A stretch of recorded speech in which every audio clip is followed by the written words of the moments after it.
उत्तर प्रदेश के जंगलों में बसा एक गांव जिसका नाम सुनते ही डर का माहौल बन जाता है। वो है भानगढ़, जो पूरा गांव रात के अंधेरे में सन्नाटे में बदल जाता है। रात के समय बहुत कम लोग ही घर से बाहर निकलते थे। घर से बाहर ना निकलने के लिए भी बहुत से घटनाएं गवाह थे। उन घटनाओं से परिचित पूरे गांव वाले थे, पर उनमें से एक व्यक्ति धर्मपाल थे। इन्होंने अपनी जवानी ऐसी घटनाओं के बीच गुजारी। अक्सर गांव में लाइट बहुत कम ही रहती थी। लोग दीपक मोमबत्ती जलाकर अपना काम करते थे। गांव की वो सबसे अलग रात जहां आंगन में खाट पर दादाजी बैठे हैं। उनके साथ गांव के 2 व्यक्ति भी वहां थे। चंदे की हल्की रोशनी में कपिल और मुकेश पूरा ध्यान लगाकर दादाजी की तरफ देख रहे हैं, क्योंकि आज दादाजी सुनाने वाले हैं अपने जमाने की एक डरावनी कहानी। काका जी, ऐसे सुहाने मौसम में आपकी डरावनी कहानी सुनने में जो मजा है वो और कहीं नहीं है। आज आप अपने साथ एक डरावनी और विचित्र कहानी सुनाओ ना। हाँ काका जी, पिछली बार वाली भूत की कहानी बहुत मज़ेदार थी। आज उससे भी डरावनी और विचित्र कहानी सुनाओ। लेकिन काका जी, सच सच बताएं, आप हमें अपने साथ घटित जो कहानी सुनाते हो उस समय सच में आपको भूत मिलते थे? अरे हाँ कपिल, मैं जो तुम्हें कहानी सुनाता हूँ वो मैं अपने साथ घटित कहानी सुनाता हूँ। कुछ गांव के व्यक्ति जो हंसते हैं इन बातों पर, लेकिन इस वक्त गांव वाले इन बातों से डरते हैं। आज मैं तुम्हें अपने साथ सबसे डरावनी, घटित और विचित्र कहानी सुनाता हूँ। तो ये कहानी है उस समय की जिस समय मैं 25 वर्ष का हुआ करता था। काली अंधेरी रातें और उन रातों में तेज बिजली के साथ बारिश पड़ रही थी। मैं अपने दफ्तर से अपने मित्र संजय त्रिपाठी के घर जा रहा था। दूर दूर तक कोई भी नजर नहीं आ रहा था, सिर्फ बारिश की बूंदें और चारों तरफ पानी ही पानी। मैं चलता जा रहा था। दूर से मुझे एक औरत दिखती है। जब मैं उसके पास जाता हूँ, उससे पूछता हूँ, अरे बहन, क्या हुआ? यहाँ इतनी तेज बारिश में क्यों खड़ी हो? घर का रास्ता भटक गई क्या? नहीं भैया, रास्ता नहीं भटकी, बल्कि घर जाने से डर रही हूँ, क्योंकि आगे बारिश के पानी से रास्ता बंद है और जंगल के रास्ते से अकेला जाने से डर लग रहा है। वैसे तुम कहाँ जा रहे हो भैया इतनी तेज बारिश में? अरे कहीं नहीं बहन, मैं अपने मित्र संजय त्रिपाठी के घर जा रहा था। अरे भैया संजय त्रिपाठी जी, उनका घर मैंने देखा है। उनके घर को 2 रास्ते जाते हैं, एक सीधा और एक जंगल से होता हुआ। अब सीधा रास्ता तो बंद हो चुका है बारिश के पानी से। अब सिर्फ यही जंगल वाला रास्ता बचा है। थोड़ा दूर पड़ेगा, लेकिन सीधा संजय त्रिपाठी जी के घर ही पहुंचेगा और मुझे भी इसी रास्ते घर जाना है। तो दोनों साथ मिलकर सफ़र तय करते हैं। दोनों साथ रहेंगे तो डर भी नहीं लगेगा। मुझे भी इसकी बातों पर विश्वास आ गया और मैंने भी उसके साथ जंगल के रास्ते से ही जाने के लिए हाँ में सिर हिला दी। फिर हम दोनों उस जंगल के रास्ते से ही आगे बढ़ने लगे।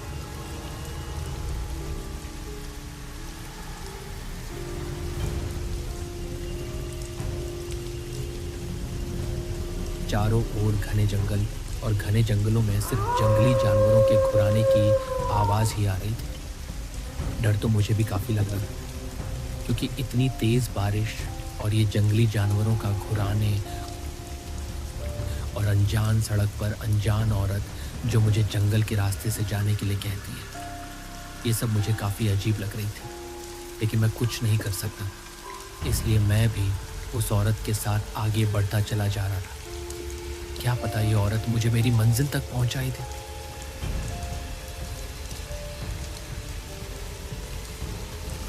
बारिश अब अपना और भी विकराल रूप ले चुकी थी। बारिश पहले के मुकाबले बहुत तेज हो चुकी थी।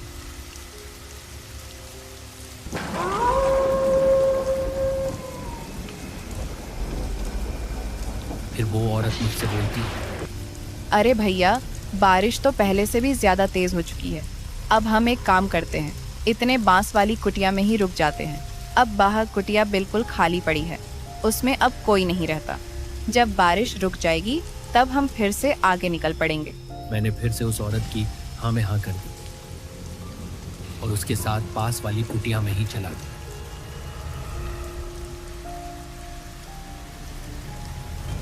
फिर मैंने उस औरत से पूछा, अरे बहन, आपने ये तो बताया ही नहीं कि आप अकेली यहाँ कहाँ से रही थी। अरे क्या बताऊं भैया, अभी अभी हॉस्पिटल से आ रही हूँ। उसकी ये बात बोलते ही मुझे थोड़ा थोड़ा डर लगने लगा, क्योंकि सारे हॉस्पिटल शाम 6 बजे बंद कर दिए जाते और ये औरत बोल रही थी कि ये अभी अभी हॉस्पिटल से आ रहा है, जबकि इस समय पूरे 9 बज चुके थे। इस समय भला कोई हॉस्पिटल कैसे खुल रहा होगा?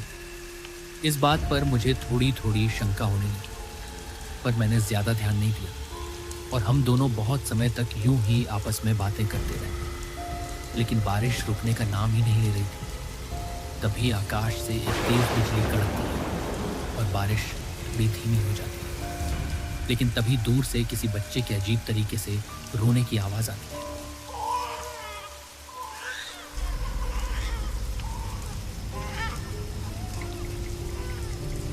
पहले तो मैं इसे मन का वहम मानता हूँ, लेकिन तभी वह औरत भी बोलती है, अरे भैया, कुछ आवाज़ सुनी आपने, लगता है कोई बच्चा ज़ोर ज़ोर से रो रहा हो।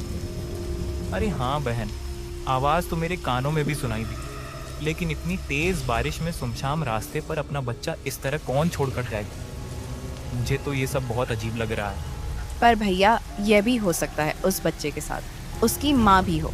इस अंधेरी रात में उसे कोई नज़र नहीं आ रहा होगा, इसीलिए वह मदद की पुकार नहीं लगा रही। अगर हम पास जाएं तो पता चल भी जाए। हाँ बहन, मुझे भी यही लगता है कि वह बच्चा मदद के लिए ही रो रहा है। कुछ समय तक हम दोनों बाहर की आवाज़ें कान लगाकर सुनते हैं।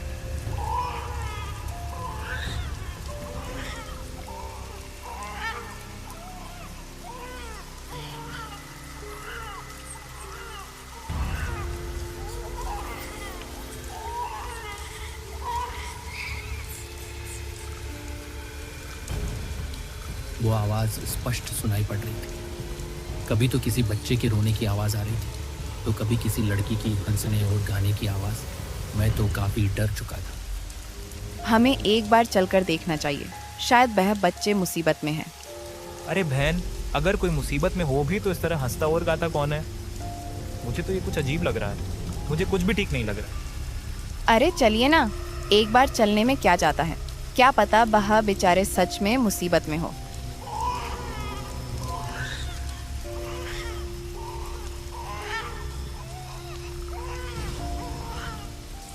फिर हम दोनों धीरे धीरे अपने पांव उस आवाज़ की ओर बढ़ाने लगते हैं। उस आवाज़ के पीछे पीछे जाते हुए हम एक घने जंगल में पहुंच जाते हैं। इस तेज़ बारिश की बूंदें शरीर पर सुई चुभना सा लग रहा था। देखिए, इधर से आ रही है ये आवाज़। चलो चलो, जल्दी चलकर देखते हैं।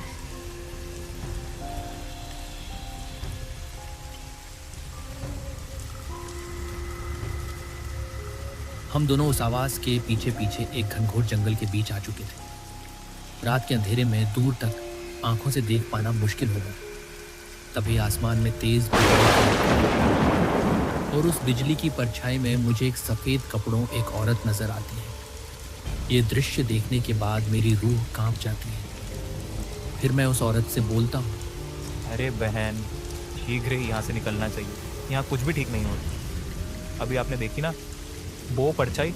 कौन सी परछाई? मुझे तो कोई परछाई नहीं देखी। हमें जल्दी आगे जाना चाहिए। देखो बच्चा फिर से कितनी जोर जोर से रो रहा है। लगता है ज्यादा मुसीबत में है। जल्दी चलो, आगे बढ़ो। अब मुझे उस औरत पर से भी विश्वास हटने लगा था, क्योंकि वह औरत मुझे आगे ले जाने के लिए बहुत मजबूर कर रही थी। तभी एक पीपल का पेड़ ज़मीन पर गिर जाता। मुझे तो ये सब कुछ बहुत अजीब लग रहा था, लेकिन मेरे साथ जो औरत थी वह बिना डरे और बिना घबराए उस पीपल के पेड़ को पार कर आगे बढ़ जाता है और फिर मुझसे बोलती है, अरे आओ भाई, पीछे क्यों खड़े हो?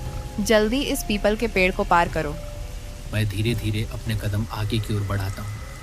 तभी मुझे एक बात याद आ जाती है और मैं अपने कदम रोक देता हूँ। वह औरत अपनी गुस्से भरी आवाज़ में बोलती है, अरे आइए ना, क्यों रुक गए? यहाँ 2 बच्चे मुसीबत में हैं और आप आगे बढ़ने से भी डर रहे हो। जल्दी आओ। फिर मेरा संदेह विश्वास में बदल गया और मैंने अपने कदम धीरे धीरे वापस कर दिए। दरअसल मैं भागना तो चाह रहा था, लेकिन भाग नहीं सकता था, क्योंकि भी औरत सामने से मुझे देख रही थी। कुछ देर बाद ही दोबारा से तेज बिजली कड़कती है और वह औरत अपने असली रूप में आ जाती है और वही आवाज़ जो इतनी देर से गूंज रही थी। इस आवाज़ में वह ज़ोर ज़ोर से हंसने लगती है। वही सारे आवाज़ जो इतनी देर से सुनाई दे रही थी। सभी आवाज़ें बे औरत दोबारा से निकालने लगती हैं। तुम लोगों को शायद विश्वास नहीं है, लेकिन ये घटना मैंने सामने से अपनी आंखों से देखी है। मुझे समझने में देर न लगी और मैं तुरंत ही वहाँ से भाग निकला। वह इतनी ज़ोर से भागा कि इस अंधेरी रात में वह मुझे देख भी नहीं पाया। मैं यूं ही काफ़ी देर तक भागता रहा, जब तक कि वह जंगल पार न हो जाए। आसमान में बिजली कड़कती रही और जोर जोर से बारिश पड़ती रही।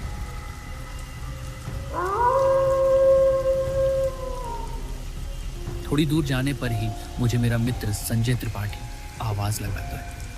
अरे कैलाश, मेरे घर का रास्ता याद नहीं रहा था क्या तुझे? कहाँ रह गया था? इतनी देर हो गई। मैंने सोचा कहीं रास्ते में फंस गया हो, इसलिए मैं भी तुम्हें ढूंढता ढूंढता यहाँ तक आ गया। मेरे मित्र की ये आवाज़ सुनकर मेरे दिल को थोड़ी तसल्ली पहुंची और मैंने राहत की सांस ली। फिर मैं अपने मित्र से बोला कि पहले तुम घर चलो, बाद में मैं तुम्हें सारी बात बताता हूँ। अब बारिश भी लगभग रुक ही चुकी थी और आसमान भी थोड़ा थोड़ा होने लगा था। फिर मैं और मेरा मित्र संजय त्रिपाठी दोनों उसके घर चल पड़ते।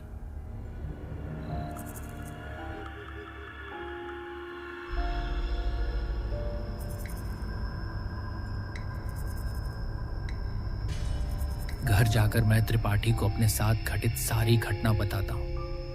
यह सब सुनने के बाद मेरा मित्र कुछ समय के लिए तो बहुत घबरा जाता है। क्या तुम उस जंगल के रास्ते से आए हो? अक्सर वहां पर ऐसे हादसे देखने को मिलते रहते हैं। अच्छा हुआ कि तुम वहां से भाग निकले, क्योंकि जिस कुटिया में वह औरत तुम्हें लेकर गई थी, इस कुटिया में पहले ये औरत रहती थी। वो हॉस्पिटल में काम करती थी। वो ड्यूटी करके अपने घर को वापसी आ रही, उसका रास्ते में एक दर्दनाक एक्सीडेंट हो गया था, जिसके बाद यह सब घटनाएं घटती है। कोई भी गांव वाला उस जंगल के रास्ते से जाने की हिम्मत नहीं करता है। उस व्यक्ति की यह सच्ची कहानी सुनकर मेरे तो होश ही उड़ गए। सुबह होते ही मैं तो अपने घर लौट आया और फिर कभी भी ना ही उस जंगल के रास्ते को गया और ना ही फिर मैं अपने मित्र संजय त्रिपाठी के घर गया। अब जब भी मुझे अपने मित्र से मिलना होता है तो मैं उसे अपने घर ही बुला लेता हूं। पर कैलाश काका, आपको पीपल के पेड़ गिरने पर वह कौन सी बात याद आई जो आप आगे नहीं गए? अरे मुकेश, क्या तुम्हें पता नहीं, अगर रात को पीपल का पेड़ सामने गिर जाए तो फिर उसे पार करके आगे नहीं बढ़ना चाहिए। ये बहुत पहले से बड़े बुजुर्गों का कहना है कि अगर रात को पीपल का पेड़ टूटकर आपके रास्ते पर गिर जाए तो अपना रास्ता बदल लो, मगर उसे पार करने की भूल ना करना।